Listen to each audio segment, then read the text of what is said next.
Pete, on les a trouvés. Donc si tu veux, tu peux commencer. Elles sont là, les lionnes de la réserve de Reeds Pruit, alanguies à l'ombre d'un arbre. Elles digèrent le zèbre qu'elles ont dévoré pendant la nuit.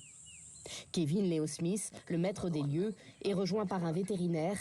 Les deux hommes comptent ce jour-là stériliser une jeune femelle.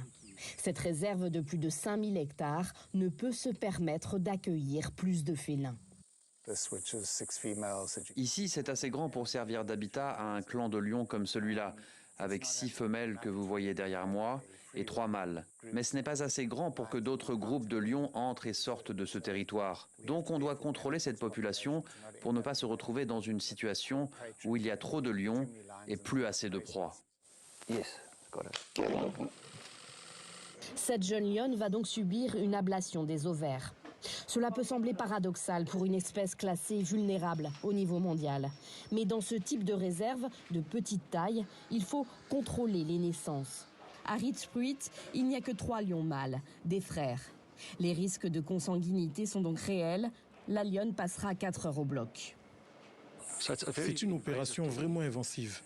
Mais dès lors qu'on se trouve dans une réserve bien délimitée comme celle-ci, il faut intervenir.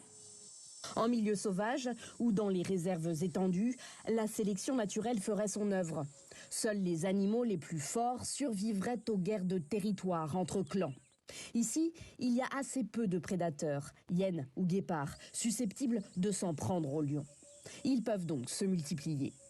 Les quelques 60 réserves privées, comme celle de Reeds Pruit, procèdent toutes de la même manière en Afrique du Sud.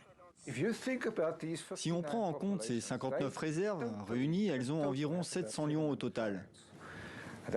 Et ce chiffre augmente d'environ 2% par an. Si on ne faisait rien et qu'on n'intervenait pas comme on le fait, cette population augmenterait de 22% par an. Sur le papier, ça a l'air super, mais en réalité, il n'y a pas assez d'espace pour ça en Afrique du Sud.